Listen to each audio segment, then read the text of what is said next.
ত্রুটিযুক্ত খাদ্য ব্যবস্থাপনা কিভাবে গরুর উৎপাদন ক্ষমতা হ্রাস করে চলুন জানি। উৎপাদন ক্ষমতা বলতে গরুর বাচ্চা উৎপাদন, দুধ উৎপাদন এবং দৈহিক বৃদ্ধিকে বোঝায়। সহজভাবে বোঝার জন্য আমরা 3টি উপাদানে ভাগ করব: এনার্জি, প্রোটিন এবং মিনারেল। কিছু খামারি গরু পালন করেন মাঠে চড়িয়ে অথবা বাড়িতে খড় খাইয়ে মাঠ থেকে কিছু সামান্য ঘাস এনে দিয়ে। এতে প্রোটিন, এনার্জি ও খনিজ তিনটিরই ঘাটতি হয়। আবার কিছু খামারি আছেন বাসায় খড় খাওয়ায়, আটা এবং ভুসি খাওয়ায়। এতে গরুর এনার্জি চাহিদা পূরণ হলেও প্রোটিন এবং খনিজের ঘাটতি থাকে।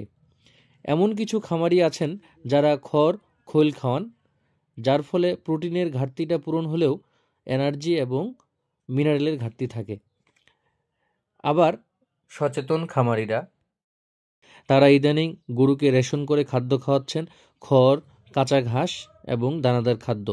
কিন্তু মিনারেল মিক্সচার ব্যবহার না করার কারণে মিনারেলের ঘাটতি হচ্ছে, যার কারণে গরুগুলি উৎপাদন ক্ষমতা হারাচ্ছে। আমরা যদি এই খাদ্যগুলোর পাশাপাশি গরুকে মিনারেল মিক্সচার পর্যাপ্ত পরিমাণে দেই, যতটুকু প্রয়োজন সেই অনুপাতে, তাহলে কিন্তু আমাদের গরুগুলো আর উৎপাদন ক্ষমতা হারাবে না। প্রতি বছরে বাচ্চা পাবো, পর্যাপ্ত দুধ পাবো এবং গরুর দৈহিক বৃদ্ধি ঠিক থাকবে।